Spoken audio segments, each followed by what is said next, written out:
আমাদের অনেক মর্যাদা রয়েছে। কতটা মর্যাদা রয়েছে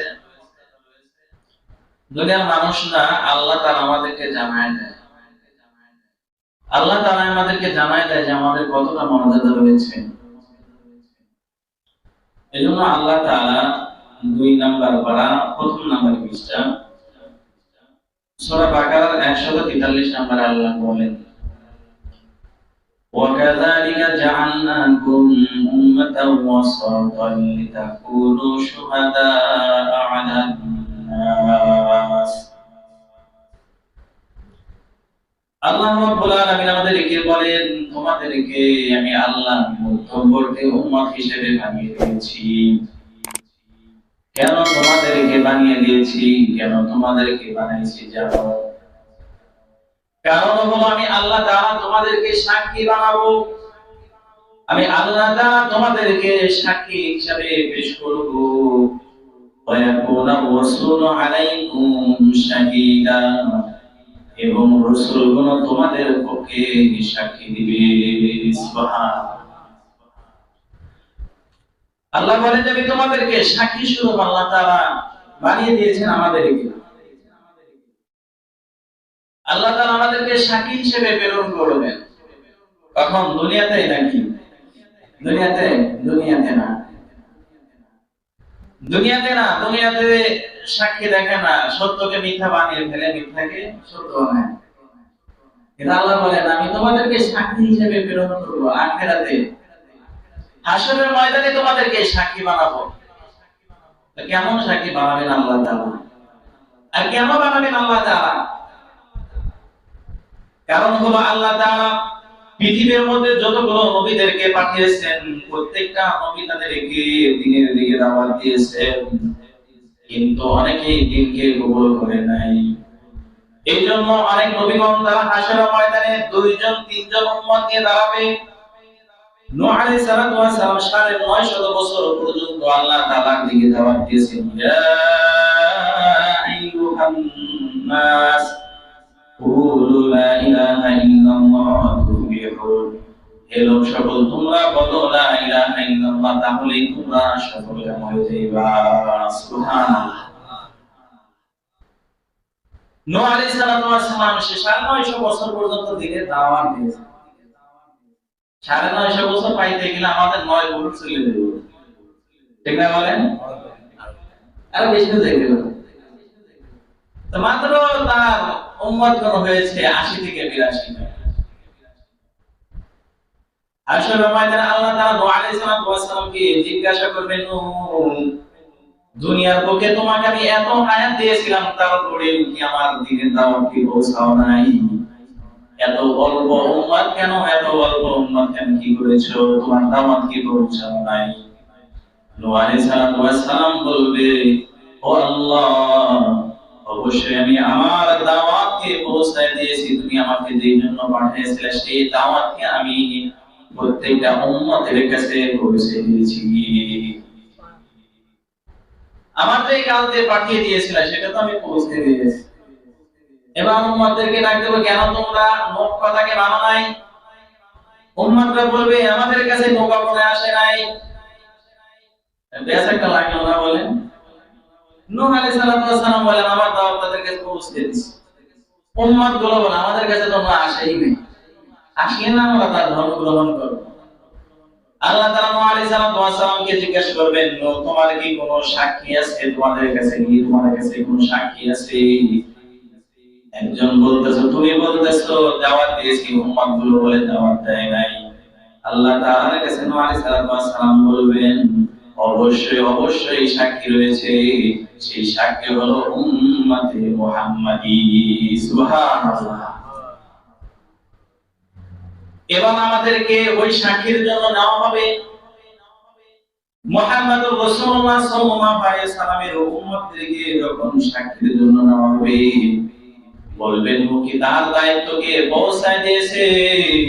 এমন অবস্থায় মুহাম্মদুর রাসূলুল্লাহ সাল্লাল্লাহু আলাইহি সাল্লামের উম্মতগুলো বলবে, অবশ্যই পৌঁছায় দিয়েছে। নূহ তার দাওয়াতকে অবশ্যই পৌঁছায় দিয়েছে। এবার নূহ আলাইহিস সালামের উম্মতগুলো বলবে, আল্লাহ, এটা আবার কেমন কথা? আমাদেরকে যখন দাওয়াত দিয়েছে ওই সময় এই উম্মতের কোনো অস্তিত্বই ছিল না, তারা তো আমাদের সময় ছিল না।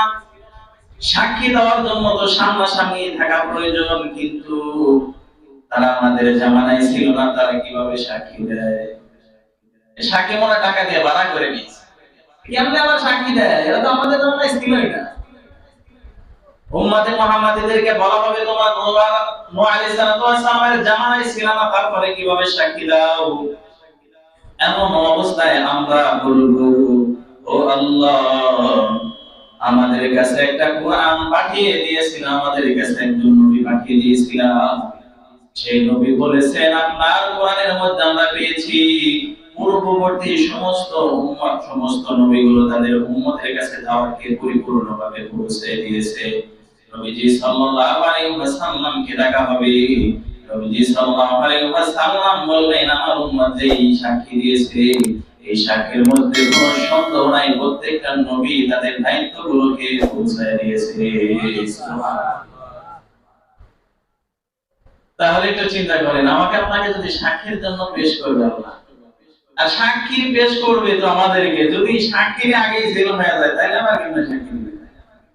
হ্যাঁ, সাক্ষী থাকার জন্য তো নিজেকে সমস্ত প্রকার দোষ ত্রুটি থেকে মুক্ত রাখতে হবে নাকি? যদি আমারই আগে জেল হয়ে যায়, আমার আবার কি সাক্ষী দিব? আমি তো সাক্ষী দিতে পারবো না। এজন্য নিজের মর্যাদাকে বুঝতে হবে, অবশ্যই বুঝতে হবে। নিজের কতটা সম্মান, নিজের কতটা পাওয়ার, সেটা আপনাকে অবশ্যই বুঝতে হবে। আপনাকে সাধারণ উম্মত বানায় নাই, আপনার কথা আল্লাহ কোরআনে বলে দিয়েছেন। শুধু তাই নয়, আল্লাহ তাআলা 4 নাম্বার পারা 3 নাম্বার পৃষ্ঠা সূরা আল ইমরানের 110 নাম্বার আয়াতে আল্লাহ বলেছেন, কুনতুম খায়রা উম্মাতিন উখরিজাত লিন-নাস তা'মুরুনা বিল মা'রুফ ওয়া তানহাউনা 'আনিল মুনকার ওয়া তু'মিনুনা বিল্লাহ। আল্লাহ তাআলা এই উম্মতে মুহাম্মাদীদেরকে আল্লাহ তাআলা বলেছেন খায়রুন, শ্রেষ্ঠ উম্মত। শ্রেষ্ঠ উম্মত বলেছেন আল্লাহ তাআলা। আল্লাহ তাআলা আমাদেরকে বের করেছেন মানুষদের জন্য। মানুষদেরকে তোমরা সৎ কাজের দিকে ডাকবা, মানুষদেরকে সৎ কাজের দিকে ডাকবা, মানুষদেরকে গুনাহের কাছ থেকে মানুষদেরকে বাধা দিবা, অন্যায় দেখলে সেখানে বাধা দিবা, এটাই তোমাদের কাজ। আমাদেরকে আল্লাহ তাআলা বলেন খায়রুল উম্মাহ, শ্রেষ্ঠ উম্মাহ। তাহলে আমাদের মর্যাদা অল্প না, অনেক বেশি। কিন্তু এতটা মর্যাদা পাওয়া সত্ত্বেও নবীজি বলেন যে এই উম্মতের মধ্যে থেকে কিছু লোক তারা আমার উম্মতের অন্তর্ভুক্ত নয়। আপনি একটু চিন্তা করেন, যেখানে আল্লাহ তাআলা কোরআনের মধ্যে বললেন আমাদেরকে শ্রেষ্ঠ উম্মত, সাক্ষী হিসেবে আল্লাহ তাআলা পেশ করবেন, এতটা সম্মানী উম্মত, এতটা শ্রেষ্ঠ উম্মত হওয়া সত্ত্বেও নবীজি বলেন যে এই উম্মতের মধ্যে থেকে কিছু লোক আমার দলের অন্তর্ভুক্ত নয়। কথাটা কিন্তু হালকা না, অনেক ভারী, অনেক কিছু বোঝার আসছে। তবে গত জমাতে আলোচনা করেছিলাম 1 নাম্বার শ্রেণী হলো যারা নবীজি সাল্লাল্লাহু আলাইহি ওয়াসাল্লামের সুন্নতের যারা বিমুখতা প্রকাশ করে, যারা নবীজির সুন্নত দিকে না ছিটকায়, যারা নবীজির সুন্নতকে পছন্দ করে না। নবীজি বলেন মান রাগিবা আন সুন্নতি ফালাইসা মিন্নি, যারা আমার সুন্নত থেকে নিজেদেরকে বিরত রাখে, সুন্নত দেখে যাদের ভালো লাগে না, তারা আমার উম্মতের অন্তর্ভুক্ত নয়। দ্বিতীয় শ্রেণী, নবীজি সাল্লাল্লাহু আলাইহি ওয়াসাল্লাম বলেছেন লাইসা মিন্না মান লাম ইয়ারিফ হাক্কা কাবীরিনা ওয়া ইয়ারহাম সাগীরিনা। দ্বিতীয় শ্রেণী হলো নবীজি বলেন যারা বড়দের সম্মান করে না, যারা ছোটদের স্নেহ করে না, তারা আমার উম্মতের অন্তর্ভুক্ত নয়। বড়দেরকে সম্মান করতে হবে, বড়দেরকে ইসলাম বলেছে, ইসলাম এটাই শিক্ষা দেয়, তোমার থেকে যে বড় আছে তার অবশ্যই তোমার সম্মান করতে হবে। যারা তোমার থেকে ছোট আছে তাকে অবশ্যই স্নেহ করতে হবে। বড়দেরকে কিভাবে সম্মান করতে হবে? হাঁটা চলায়, কথাবার্তার মাধ্যমে তাদেরকে সম্মান করতে হবে। সে যে বড়, তার যে মর্যাদা, তার মর্যাদা আপনাকে দিতে হবে। আপনাকে সামাজিক কাজের মধ্যে তাকে সামনে রাখতে হবে, তার থেকে পরামর্শ নিতে হবে। বাড়িতে, পরিবারে বা আপনার যানবাহনে যেখানে থাকেন, সভায় যেখানে থাকবেন, তাদের জন্য স্থানকে ছেড়ে দিতে হবে। আপনার থেকে যেহেতু সে বড়, তার জন্য আপনার জায়গাকে ছেড়ে দিয়ে তার সম্মান স্থান তাকে দিতে হবে। এটাই ইসলাম শিক্ষা দিয়েছে। এমনকি একদিনের যদিও বড় হয়ে থাকে তাকেও সম্মান দিতে হবে। কখনো যারা বয়স্ক আছে, যারা আপনার থেকে বড়, তাকে কখনো অসম্মান করা যাবে না। এটা ইসলাম শিক্ষা দেয় নাই, নবীজি এটা শিক্ষা দেয় নাই। নবীজি এটাই শিক্ষা দিয়েছে আপনার থেকে যে বড় তাকে অবশ্যই সম্মান দিতে হবে। তার যে সম্মান, তার যে প্রাপ্য সম্মান, এটা আপনাকে দিতে হবে। আর কত বড় কথা যে নবীজি বললেন যে যারা বড়দের সম্মান করে না তারা নবীজির উম্মতি নয়। সে যদি যোগ্যতার লাইনে আপনার থেকে, আপনি ছোট, আপনার যোগ্যতা বেশি, সে বড় হয়ে তার যোগ্যতা কম, তারপরে আপনার তাকে সম্মান দিতে হবে, কারণ সে সম্মান পাওয়ার উপযুক্ত। যখন আপনি তাকে সম্মান দিবেন, বড়কে যখন সম্মান দিবেন, নবীজি সাল্লাল্লাহু আলাইহি ওয়াসাল্লাম বলেন আপনার জন্য যখন আপনি বয়স্ক হয়ে যাবেন, আপনার জন্য আল্লাহ তাআলা এমন ব্যক্তির ব্যবস্থা করে দিবে যে আপনাকে বৃদ্ধ বয়সে সম্মান করবে। সুবহানাল্লাহ। কিন্তু আপনি যদি আপনার বড় যে আছে তাকে যদি আপনি সম্মান না করেন, তাহলে আপনাকেও সম্মান করবে না। আপনার থেকে যে বড় তাকে আপনি সম্মান না করার কারণে তার মনের মধ্যে যে একটা কষ্ট লেগেছে, তার যে একটা ব্যথা লেগেছে, এটা আপনার ওই সময় বুঝে আসবে যখন আপনার থেকে ছোট যখন আপনাকে অসম্মান করে কথা বলবে। এই জন্য বড়দেরকে অবশ্যই দেখলে তাদের সাথে সুন্দরভাবে কথা বলতে হবে, তাদেরকে সালাম দিতে হবে, তাদেরকে দেখলে আগে সালাম দিতে হবে, তাদের যে প্রাপ্য সম্মান তাদেরকে দিতে হবে সর্ব অবস্থায়। সে বড় আমার থেকে একদিন বড় হলেও তাকে সম্মান দিতে হবে। তো হাদিসের দ্বিতীয় অংশে নবীজি সাল্লাল্লাহু আলাইহি ওয়াসাল্লাম বললেন ওয়ায়ারহামু সাগীরানা, যারা ছোটকে স্নেহ করে না, যারা ছোটকে স্নেহ করে না, ছোটকে ভালোবাসে না, ছোটরা বড়কে মহব্বত করলেও আমাদের সমাজের মধ্যে দেখবেন ছোটরা যদিও বড়দেরকে একটু ভয়ে প্রকার যেভাবে হোক একটু সম্মান করে, কিন্তু বড়রা ছোটদেরকে স্নেহ একটু কমই করে। এজন্য ছোটদেরকে আপনার স্নেহ করতে হবে। নবীজি সাল্লাল্লাহু আলাইহি ওয়াসাল্লাম এটা আমাদেরকে শিক্ষা দিয়েছেন। এটা আপনাকে শিক্ষা দেন আপনি বড় হয়েছেন এজন্য ছোটকে আপনি যা তা ব্যবহার করবেন, তাকে দেখলেই মারবেন, তাকে দেখলেই কান ধরবেন, তাকে দেখলেই একটা কি আঘাত করবেন, এটা আপনাকে শিখায় নাই। আপনি বড় হওয়ার কারণে যে এরকম আপনি সম্মান পাওয়ার উপযুক্ত, সে ছোট হওয়ার কারণে আপনার কাছ থেকে সেই পরিমাণ সে স্নেহ পাওয়ার উপযুক্ত, সে সেই পরিমাণ আপনার কাছ থেকে ভালোবাসা পাওয়ার উপযুক্ত।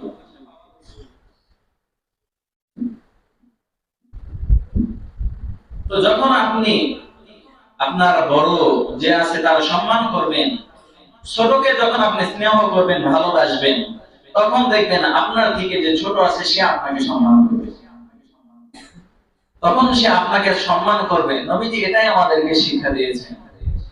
নবীজি সাল্লাল্লাহু আলাইহি ওয়াসাল্লাম ছোটদের দেখলে নবীজি তাদেরকে কাছে টেনে নিয়েছেন, তাদেরকে চুমু খেয়েছেন, তাদেরকে কোলে নিয়েছেন, কতটা ভালোবেসেছেন তাদেরকে। এজন্য ছোটদেরকে অবশ্যই ভালোবাসতে হবে। অনেক আমরা বড়রা মনে করি ছোটদেরকে আমরা ডেকে আনি, কিরে সালাম দিলা না কেন? বড়দের দেখলে সালাম দিতে হয় না, এরকম কথা বলি। আবার কিছু বাচ্চারা দেখবেন একটু দূরে যাবে, কি জোর করে সালাম দেওয়া। এই জন্য তাদেরকে সালাম দিতে হবে, তাদেরকে আপনার শিক্ষা দিতে হবে। কারণ নবীজি সাল্লাল্লাহু আলাইহি ওয়াসাল্লামের হাদিসের মধ্যে আমরা এটা দেখতে পাই যে নবীজি তার থেকে ছোট বাচ্চাদেরকে পর্যন্ত নবীজি সালাম দিয়েছেন। কথা বলার আগেই সালাম দিতে হবে। আগে কথা বলে ভাইজান কেমন আছেন, আসসালামু আলাইকুম, এটা ইসলামে এটা শিক্ষা দেয় না। আপনাকে সর্বপ্রথম সালাম দিতে হবে। সালামের মাধ্যমে উভয় যখন সালাম একজন দিলে একজন যখন এই সালামের উত্তর দিবে, তখন তাদের মধ্যে উভয়ের মধ্যে আল্লাহ তাআলা ভালোবাসার সম্পর্ক সৃষ্টি করে দেবে। সুবহানাল্লাহ। এজন্য আমাদের যারা ছোট আছে তাদেরকে অবশ্যই স্নেহ করতে হবে। শুধু তাই না, নবীজি সাল্লাল্লাহু আলাইহি ওয়াসাল্লাম ছোটদেরকে দেখলে তাদেরকে কোলে পর্যন্ত নিয়েছেন, তাদেরকে ভালোবেসেছেন। ছোটরা নবীজির কোলের মধ্যে যদি পেশাব করে দিয়েছে, এরপরও তিনি রাগ করেন নাই কখনো। নবীজি সাল্লাল্লাহু আলাইহি ওয়াসাল্লাম একবার খাবার খেতে বসবেন, এমন অবস্থায় উম্মে কায়েস বিনতে মিকদাস রাদিয়াল্লাহু তাআলা আনহা তিনি তার পুত্র সন্তানকে নবীজির কাছে নিয়ে আসলেন। নবীজি সাল্লাল্লাহু আলাইহি ওয়াসাল্লাম তার এই পুত্র সন্তানকে দেখে তার নিজের স্থান থেকে উঠে ওই বাচ্চার দিকে এগিয়ে গেছে। সুবহানাল্লাহ। শুধু তাই নয়, নবীজি সাল্লাল্লাহু আলাইহি ওয়াসাল্লাম বাচ্চাকে কোলে নিলেন। পুত্র সন্তান ছিল, তাকে কোলে নিলেন। কোলে নিয়ে তিনি নিজের জায়গায় আসলেন, নিজের জায়গায় বসলেন, তাকে আদর করলেন। কিন্তু নবীজি সাল্লাল্লাহু আলাইহি ওয়াসাল্লামের আদর পেয়ে ওই বাচ্চা নবীজির কোলের মধ্যে পেশাব করে দিয়েছে। নবীজি আদর করতেছেন, আদর করতে করতে নবীজির কোলের মধ্যে পেশাব করে দিয়েছে।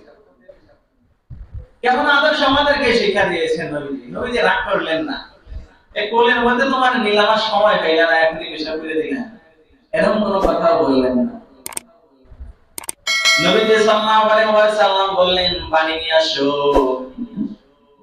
পেশাব করার সাথে সাথে তিনি মুস্কি হাসলেন, বললেন, পানি নিয়ে আসো। পানি নিয়ে আনার পর নবীজি সাল্লাল্লাহু আলাইহি ওয়াসাল্লাম সেখানে ঢেলে দিলেন। এরপরেও নবীজি সাল্লাল্লাহু আলাইহি ওয়াসাল্লাম কোনো প্রকার ত্যাগ করলেন না। সুবহানাল্লাহ। এটাই তো ছিল নবীজির আদর্শ। এই আদর্শ আমাদেরকে নবীজি শিক্ষা দিয়েছেন। নবীজি আমাদেরকে এই আদর্শের শিক্ষা দিয়েছেন। শুধু তাই নয়, আনাস ইবনে মালিক রাদিয়াল্লাহু তাআলা নবীজির একজন সাহাবী, ছোট্ট সাহাবী।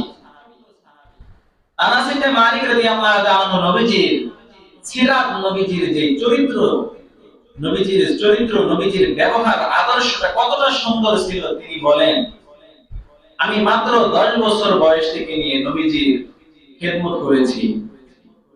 10 বছর বয়স অনেক বড় নাকি বলেন? বড় না অল্প? ছোট? আনাস ইবনে মালিক রাদিয়াল্লাহু তাআলা বলেন, আমি 10 বছর বয়স থেকে নিয়ে নবীজির খেদমত করেছি। আমার মাধ্যমে কখনো ভুল হয়ে গেলে, আমার মাধ্যমে কখনো আদেশগুলো যেভাবে করতে বলেছেন সেটা ভুল হয়ে গেলে নবীজি আমাকে কখনো বলে নাই। নবীজির আমি 10 বছর পর্যন্ত খেদমত করেছি, একদিনও বলে নাই আনাস তুমি কাজটা এইভাবে কেন করেছো, এইভাবে কেন করলা না। সুবহানাল্লাহ। আনাস ইবনে মালিক বলেন যে আমাকে নবীজি একদিনও বলে নাই আনাস তুমি এই কাজটা এইভাবে কেন করেছো, এইভাবে কেন করলা না। কেমন ব্যবহার ছিল তার, কেমন উত্তম আখলাক ছিল তিনার। আর আমাদের ব্যবহার হলো পুরো 10 বছর না, আমাদের যদি বড় একজনকেও যদি আমাদের যদি কিছুদিন রাখা হয়, মোটামুটি সপ্তাহে রাখলে আমাদের বোঝা যায় যে আমাদের কি ব্যবহার, আমাদের কি আচরণ, ঠিক নাই বলেন? আমাদের কি ব্যবহার, আমাদের কি আচরণ, এটা বোঝা যায়। 19 থেকে 20 হইলে পারে মনে করেন ধমকের উপর ধমক দিয়ে রাখি। বিশেষ করে যারা একটু উপর পর্যায়ে, এর যারা একটু লেভেলে থাকে, যারা কাজ করে, যারা উপর লেভেলে থাকে, তারা নিজেদেরকে মানুষই মনে করতে চায় না, অকথ্য ভাষায় তাদেরকে গালাগালি করে। এটা তো নবীজি শিক্ষা দেয় না আপনাকে।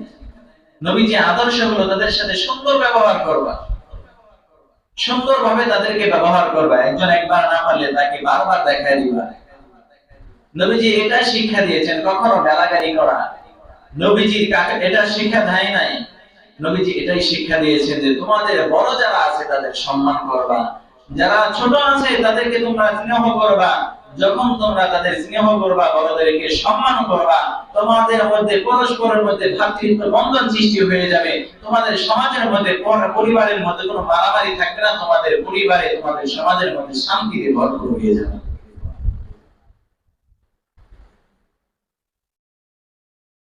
তো 2 নাম্বার নবীজি সাল্লাল্লাহু আলাইহি ওয়াসাল্লাম বললেন যে যারা বড়দের সম্মান করে না, ছোটদের স্নেহ করে না, তারা আমার উম্মতের অন্তর্ভুক্ত নয়।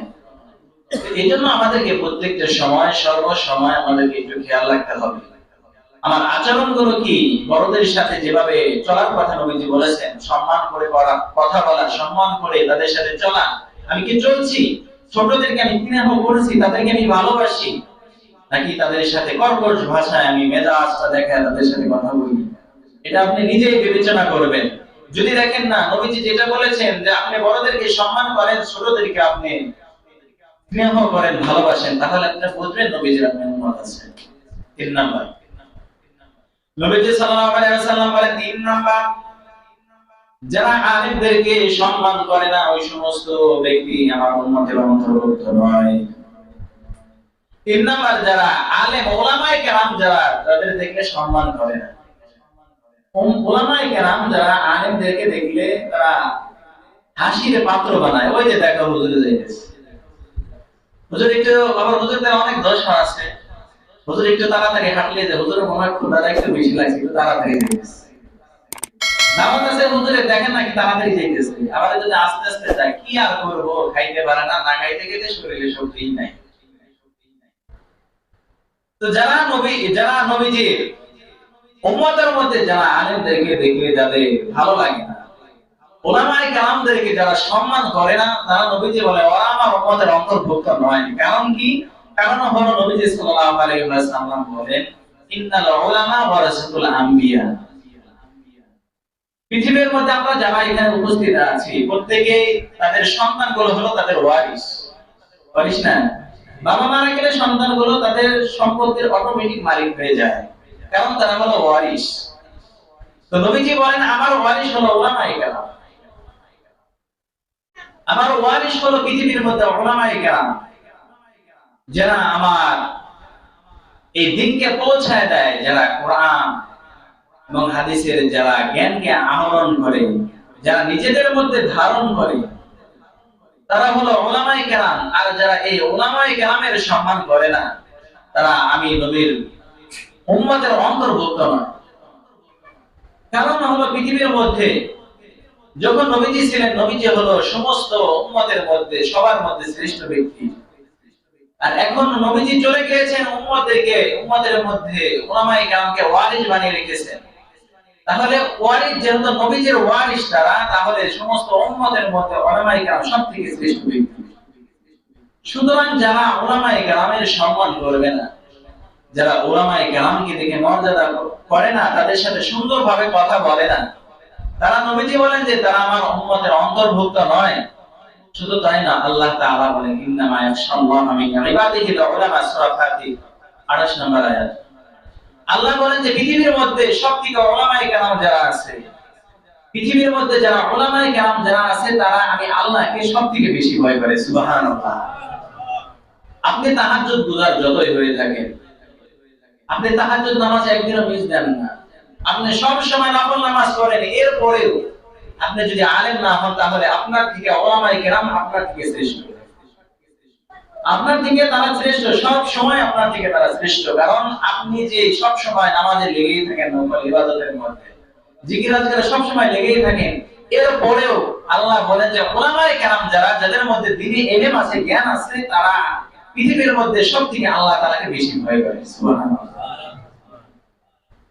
শুধু তাই না, এইজন্য নবীজি বলেন যে যারা উলামায়ে কেরাম, একজন আলেমকে একজন উলামায়ে কেরাম যার মধ্যে কোরআন হাদিসের যার জ্ঞান আছে, তাকে ধোঁকা দেওয়া, তাকে বিপদে নিয়ে যাওয়া শয়তানের জন্য এতটাই কষ্ট, যতটা কষ্ট 1000 আবেদ যে ব্যক্তি আছে, 1000 আবেদ ব্যক্তিকে ধোঁকা দিতে যে পরিমাণ শয়তানের কষ্ট না হয়, একজন আলেমকে ধোঁকা দিতে তার থেকে বেশি কষ্ট হয়ে যায়। কারণ হলো, কারণ উলামায়ে কেরামের মধ্যে কোরআনের জ্ঞান আছে, হাদিসের জ্ঞান আছে, তার মধ্যে দ্বীনি ইলম আছে। শয়তান তার কাছে আসলেই সে বুঝতে পারে যে এটা না, এটা নিশ্চিত শয়তানই আমাকে ধোঁকা দিচ্ছে। এইজন্য উলামায়ে কেরাম আমাদেরকে অনেক ভালোবাসে, তারা নিঃস্বার্থভাবে আপনাদেরকে ভালোবাসে, তারা আপনাদেরকে নিঃস্বার্থভাবে ভালোবাসে, তারা কোনো স্বার্থের জন্য নয়, তারা কোনো লোভে করে আপনাদেরকে ভালোবাসে না, নিঃস্বার্থভাবে তারা আপনাকে ভালোবাসে, সর্বসময় ভালোবাসে। শুধু তাই নয়, উলামায়ে কেরাম আপনাদেরকে কতটা ভালোবাসে, উলামায়ে কেরাম কতটা ভালোবাসে। একজনকে প্রশ্ন করা হয়েছে যে উলামায়ে কেরাম কতটা ভালোবাসে, বলতেছেন উলামায়ে কেরাম তোমার পিতামাতার থেকেও ভালোবাসে।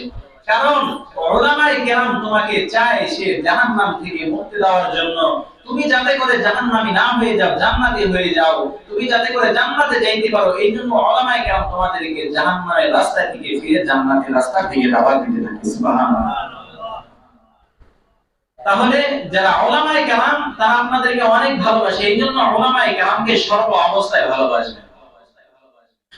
কখনো তাদের শত্রু হবেন না, তাদেরকে কখনো ঘৃণা করবেন না, তাদেরকে কখনো অসম্মান করে কথা বলবেন না, তাদেরকে সর্ব অবস্থায় ভালোবাসবেন, অন্তর থেকে তাদেরকে ভালোবাসবেন। তার ভুল হতে পারে, মানুষ হিসেবে সবার ভুল হয় না, তার ভুল হতে পারে, তার ব্যক্তিগতভাবে কোনো ভুল হতে পারে। যদি আপনার দৃষ্টিতে মনে হয় তার এটা ভুল হয়েছে, তাহলে আপনি সরাসরি তাকে যা বলাটাই উত্তম। আপনি তাকে যা বলাটাই সরাসরি উত্তম। আপনি তার কাছে না বলে 10 জনের কাছে বললেন, এটার মাধ্যমে আরো গুনাহ বেশি হলো। এই জন্য তার ভুল হতে পারে, ব্যক্তিগতভাবে তাকে বলাটাই শ্রেষ্ঠ মনে করি। তো নবীজির ভাষায় যারা উম্মত নয়, তার 4 নাম্বার হলো যারা গণকের কথাকে বিশ্বাস করে। যারা গণকের কথা, জ্যোতিষীর কথা বিশ্বাস করে। আছে না বলেন? আচ্ছা বলেন, আছে না নাই? গ্রামে দেখবেন যে যা মানুষের হাত দিয়ে গেলে সব কিছু বলে দিতে পারে। আগামী বছরে তোমার একদম মনে করেন যে দুবাইতে তোমার ফ্লাইট, তুমি দুবাই চলে যাইবে, আর 2 বছরের ভিতরে তুমি 2-4 কোটি টাকার মালিক হয়ে যাইবে। এরকম বলে না বলেন? হাত দেখে দেখে একবার সব কিছু বলে দিতেছে। তোমার কি অবস্থা হবে, তুমি ভবিষ্যতে কি হইবা, লেখাপড়া করে সরকারি চাকরি পাইবা, 1 লক্ষ টাকা বেতন পাইবা, বাড়ি গাড়ি হয়ে যাবে, 2-4টা বউ হয়ে যাইবা, আবার পোলা মানুষ 4-5 মতো সব কিছু বলেছে। তো নবীজি সাল্লাল্লাহু আলাইহি ওয়াসাল্লাম বলেন, যারা গণকের কথাকে বিশ্বাস করে, যারা গণকের কথাকে বিশ্বাস করবে, যারা গণকের কথাকে বিশ্বাস করে তারা সে অনুযায়ী চলবে, নবীজি বলে ওরা আমার উম্মতের অন্তর্ভুক্ত হবে। এটা আবার বিভিন্ন ধরনের বের হয়েছে। রাস্তার ভিতরে দেখবেন, আমি একদিন দেখি যে আসতেছে গুলিস্তানে টিয়া পাখি নিয়ে একটা বই রয়েছে পুরা বেলা। টিয়া পাখিটা আপনার ভাগ্য সব বলে দিতে পারে। আবার সাপ অনেক আছে, সাপুরা তারা আপনার ভাগ্য দেখে সব বলে দিতে পারে। জ্যোতিষীরা আপনার সবকিছু বলে দিতে পারে। আবার দেখবেন বলার পরে আপনার একটু সমস্যা আছে, যদি 400-500 টাকা দিতে পারেন আপনার এই সমস্যাটা আমি তো কেটে দিতে পারি। আপনি একবারও একটু চিন্তা করলেন না, আপনি একবারও চিন্তা করলেন না আপনার সবকিছু সমাধান দিতে পারে। তো টিয়া পাখিওয়ালা সে যদি আপনার সমস্ত সমস্যা সমাধান করে দিতে পারে, যে রাস্তায় ঘুরে ঘুরে এলাকার মধ্যে ঘুরে ঘুরে হাত দেখে দেখে কয়টা চাও 10টা টাকা 5টা টাকা নিয়ে নিয়ে দেখায় না, হ্যাঁ, তো সে যদি 5টা টাকার জন্য 10টা টাকা চাউলের জন্য এলাকাতে ঘুরতে পারে, তা আপনি এটা একবার একটু চিন্তা করলেন না যে সে আমার এত কিছু করে দিতে পারে, আমি লক্ষ লক্ষ টাকার মালিক হয়ে যাবো মাত্র তাকে 500 টাকা দিলে? তাহলে সে নিজের ভাগ্যকে কেন সে পরিবর্তন করছে না?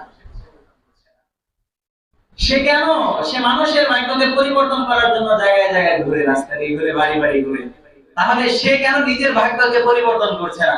সে চাইলে তো ঘরের মধ্যে বসে বসে লক্ষ লক্ষ টাকার মালিক হয়ে যেতে পারে, বাড়ি গাড়ি মালিক হয়ে যেতে পারে, কিন্তু সে কেন করছে না? এটা সে আপনাকে ধোঁকা দিচ্ছে, সে আপনাকে ধোঁকা দিচ্ছে।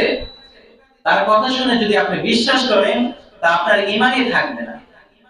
আর তার বিশ্বাস করলেন যে আগামীকাল দাওয়াত হবে, অনেক সময় দেখেন না, একটা মনে করেন হাতি থেকে একটা প্লেট ছুঁড়ে পড়ে গেছে, আজকে আমার ভাগ্যে অনেক কিছু আছে, আজকে আমার যাত্রাটা ভালো হবে না, এই যাইও না, আজকে যাওয়া বন্ধ দাও, আজকে আর ভাগ্যে ভালো নাই। শনিবার অনেকে আবার শনিবারকে এটা মেনে চলে, শনিবার মঙ্গলবার এটা মেনে চলে। তো এগুলো ইসলামের মধ্যে কোনো অংশ নাই এগুলো। কারণ আপনার কাজ হলো চেষ্টা করা, আপনার কাজ হলো তদবির, আপনার কাজ হলো চেষ্টা করা, আপনার কাজ হলো চেষ্টা করা। দেওয়ার মালিক হলো আল্লাহ। আপনার ভাগ্যে কি রেখেছেন এটা দুনিয়ার কেউ জানে না, শুধুমাত্র আল্লাহ তাআলাই জানে। এমনকি ভাগ্যকে গণনা করার জন্য দেখবেন বাজারের মধ্যে অনেক ধরনের বইও পাওয়া যায়। একটা বই আছে সলেমানিয়া, তাবিজের কিতাব সলেমানিয়া, ওটার ভিতরে মনে করেন যে এই ভাগ্য রাশিফল দেওয়া আছে। শুধু তাই নয়, বাংলাদেশে একটা পত্রিকা প্রথম আলো, তারা এটার জন্য একটা পৃষ্ঠাকে বরাদ্দ করে রেখে দিয়েছে, যে সেখানে আপনার রাশিফল কি আছে দেখেন, আপনি কোন মাসে জন্মগ্রহণ করেছেন, আপনি যে মাসে জন্মগ্রহণ করেছেন আপনার রাশিফল হলো এই এই, আপনার ভাগ্যে এই এই আছে। মানুষের ভাগ্যে কি আছে না সেটা শুধুমাত্র আল্লাহ তাআলাই জানে।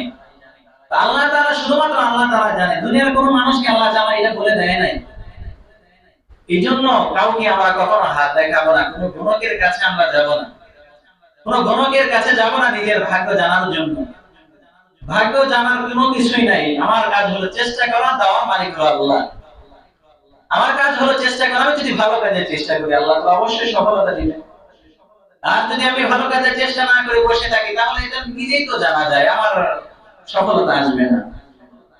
এজন্য নবীজি বলেন যে যারা তাদের ভাগ্যকে গণনা করার জন্য যারা গণকের কাছে যায়, জ্যোতিষীর কাছে যায়, তারা দলের আমার দলের অন্তর্ভুক্ত নয়, তারা আমার উম্মতের অন্তর্ভুক্তই নয়। তাহলে আমি আপনাদেরকে চারটা বললাম। এক নাম্বার, গত সপ্তাহে বলেছিলাম যারা সুন্নতের প্রতি অনীহা প্রকাশ করে, যাদের নবীজির সুন্নত ভালো লাগে না, যারা ভালোবাসে না। একটা বলেছিলাম যে আমি সেটা করি না, আমি কোনো চাপে পড়ে করতে পারতেছি না, সেটা আলাদা কথা, ভিন্ন কথা। কিন্তু আমি যদি সুন্নতকে দেখতেই পারি না, তাহলে আমাকে বুঝতে হবে আমি নবীজির উম্মতের অন্তর্ভুক্ত নয়। দুই নাম্বার, নবীজি বলেন যে যারা বড়দের সম্মান করে না, ছোটদের যারা স্নেহ করে না, তারা আমার দলের অন্তর্ভুক্ত নয়। তিন নাম্বার, যারা উলামায়ে কেরাম, যারা আলেম আছে, তাদের যারা সম্মান করে না, তারা আমার দলের অন্তর্ভুক্ত নয়।